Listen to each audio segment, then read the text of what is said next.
राजा रास्ते से हटो।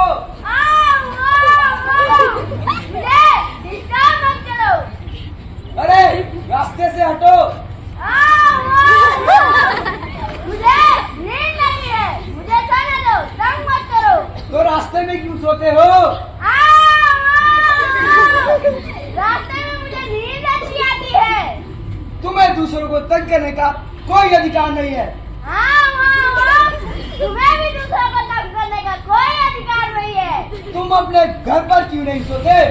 गीदड़ों का कोई घर नहीं होता। अभी तो तुम मुझे रास्ता दो, मेरा घोड़ा यहीं से जाएगा। मुझे तंग मत करो, मुझे सोने दो, अपना घोड़ा किनारे से ले जाओ। तुम शायद मुझे जानते नहीं कि मैं कौन हूँ। जानवर तो नहीं लगते, किसी शैतान इंसान के औलाद लगते हो। और गिदड़ के बच्चे मेरे पिता को गाली देता है। जानता भी है मेरा पिता कौन है? जो भी हो, मुझे क्या, मुझे सोने दो, तंग मत करो। मैं इस देश का राजकुमार और मेरे पिता इस देश के राजा है। तब तो बिल्कुल भी नहीं उठूंगा। गिदड़ के बच्चे, मैं तुझे देख लूंगा। देख लेना। राजकुमार गुस्से से लाल पीला हुआ, परंतु गिदड़ ने रास्ता नहीं दिया। मजबूर राजकुमार को अपना घोड़ा लेकर किनारे से जाना पड़ा।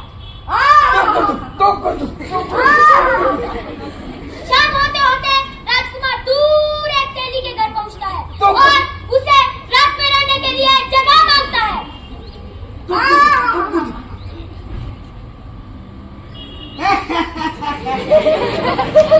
आइए आइए, कहिए मैं आपकी क्या सेवा कर सकता हूँ? आज रात मुझे आप अपने घर में रहने की जगह दे सकते हैं? क्यों नहीं, इस तेली का घर छोटा जरूर है, लेकिन दिल बहुत बड़ा है। अरे आप तो बहुत बड़े अच्छे आदमी हो। शुक्रिया। कल सुबह तक आपको मेरे अच्छेपन के बारे में और भी बहुत कुछ पता चल जाएगा। वैसे आप काम क्या करते हैं? बस तेल निकालता हूँ। मेरी तेल की घानी बहुत चमत्कारी है, क्या से क्या कर देती है। अच्छा, तो तुम मुझे अपनी चमत्कारी घानी का चमत्कार दिखाओगे? क्यों नहीं, सुबह होते होते जरूर कोई ना कोई चमत्कार दिखा दूंगा। अभी क्यों नहीं दिखा सकते? क्योंकि रात को घानी जो चमत्कार करती है वो सुबह ही देखा जा सकता है। अच्छा। हाँ राजकुमार, अब तुम खाना खाओ और सो जाओ। चलो।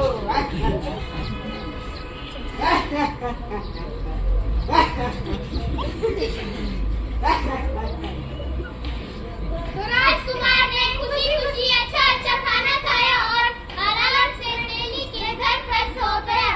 सुबह हुई तो तेली दरवाजे पर राजकुमार का घोड़ा लेकर खड़ा था।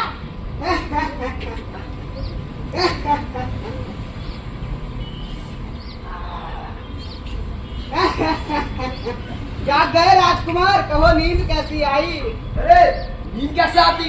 तुम्हारे चमत्कारी घानी का चमत्कार देखने की चाहत में नींद ही नहीं आई। अच्छा।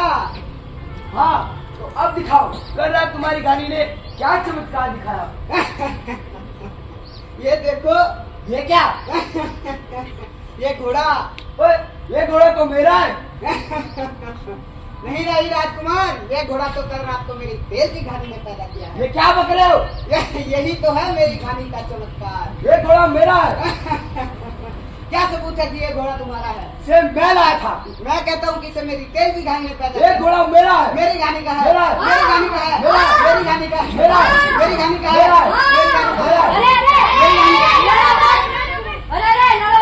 क्या कर रहे हो? क्या बात है? अरे रुक जा, झगड़ा मत करो। ये घोड़ा मेरा है, लेकिन ये तेरी क्या था किसका? राजकुमार के पास कल रात को कोई घोड़ा नहीं था। ये घोड़ा तो कल रात को मेरी तेल की घानी ने पैदा किया है। ये घोड़ा मेरा है। मेरी घानी का है। मेरा है। मेरी घानी का है। मेरा है। मेरी घानी का है। मेरा है। मेरी घानी का है। अब वही फैसला होगा कि घोड़ा किसका है, गंगू तेली का है, राजकुमार का। चलो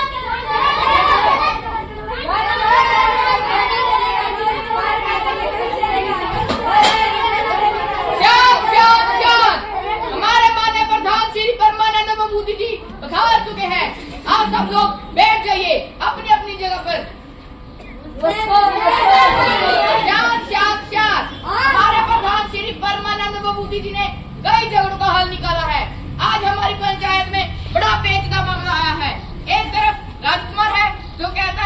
मेरा है, दूसरी तरफ गंगू तेली है जिसकी चमत्कारी कहानी देश के लिए दूर दूर तक मशहूर है। जो कहता है कि घोड़ा उसका है क्योंकि वह कहता है कि घोड़ा उसकी चमत्कारी तेल की कहानी ने पैदा किया है। पंचायत बैठ गई है, अभी दूध का दूध और पानी का पानी हो जाएगा। हाँ तो गंगू तेली बताओ कि ये घोड़ा तुम्हारा कब से है? प्रधान साहब, आप मेरी चमत्कारी कहानी तेल की कहानी के बारे में तो जानते ही है ना। हाँ हाँ जानते हैं, इसमें तो पूरे इलाके को कोई शक नहीं है। कोई शक है? तो प्रधान साहब, यह घोड़ा कह रहा उसी चमत्कारी कहानी में पैदा किया है। ये झूठ बोलता है, तेल की कहानी थोड़ी ना घोड़ा पैदा कर सकती है। प्रधान साहब, मेरी चमत्कारी कहानी के चमत्कारी तेल को मिलने से कई लंगड़े चलने लगे हैं और कई गंजों के सिर पर बाल आए हैं। इसमें आपको कोई शक है? बिल्कुल नहीं, कोई शक है? तो प्रधान साहब, इस बात पर शक क्यों किया जा रहा है कि ये घोड़ा मेरी चमत्कारी कहानी में पैदा नहीं किया है? यह बात तो ठीक है, पर घोड़ा तो मेरा है। देखो राजकुमार, घोड़ा मेरा है कहने मात्र से नहीं चलेगा। क्या मतलब? मतलब यह कि तुम्हें सबूत देना होगा कि घोड़ा तुम्हारा है। कैसा सबूत? यही कि कोई आदमी है जो ये बात बता सके कि तेली के घर में ठहरने से पहले तुम्हें उसने इस घोड़े के साथ देखा था। है कोई? चुप क्यों हो राजकुमार, बोलो कोई आदमी है? प्रधान साहब, आदमी तो नहीं मगर एक गिदड़ जरूर था जिसने मुझे इस घोड़े के साथ देखा था। तो ठीक है, कल गिद्दड़ को हाजिर किया जाए, उसी के साथ फैसला होगा कि घोड़ा किसका है, राजकुमार का या तेली का। पंचायत बर्खास्त।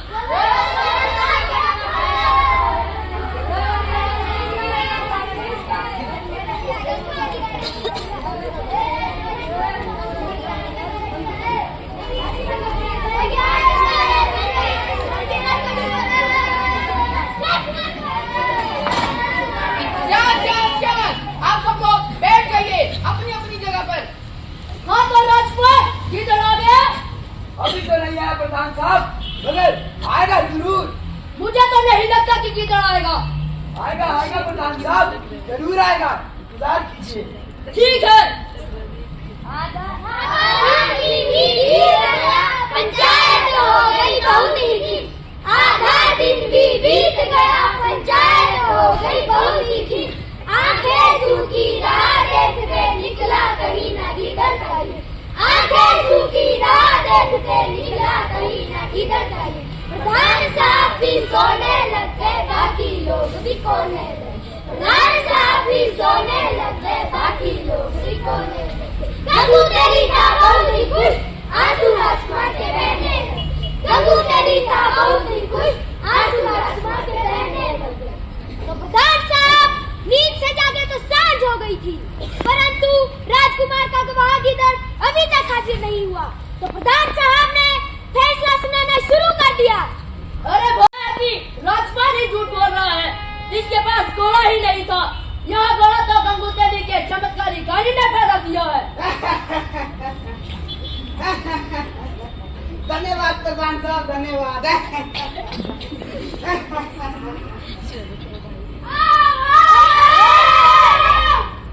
रुक जाइए प्रधान साहब, रुक जाइए।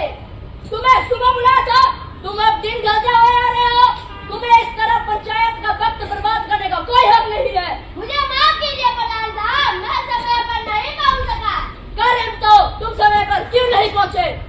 क्या बताऊं प्रधान साहब, निकला तो मैं सुबह ही था, पर रास्ते में देखा कि नदी में आग लग गई थी। नदी में आग? हाँ प्रधान साहब, हाँ, नदी चिल्ला रही थी। मुझे नदी पर दया आ गई और मैं आग बुझाने लग गया। नदी में आग बुझाने लग गए? हाँ प्रधान साहब, हाँ, आग बुझाते बुझाते मुझे शाम हो गई। देखिए, मुझे आपकी मेरे शरीर पर आग लगी है। ये कैसे हो सकता है? पहली बात तो यह है कि नदी में कभी आग ही नहीं डल सकती। मैं यहाँ पूरी की पूरी बात मानता ही नहीं। क्यों प्रधान साहब, जब तेल की गाड़ी घोड़ा पैदा कर सकती है तो नदी में आग क्यों नहीं लग सकती? मतलब यह है कि घोड़ा राजकुमार का है। तो फैसला हो गया है, घोड़ा राजकुमार का है। गंगू तेली ने पंचायत को अपनी उल्टी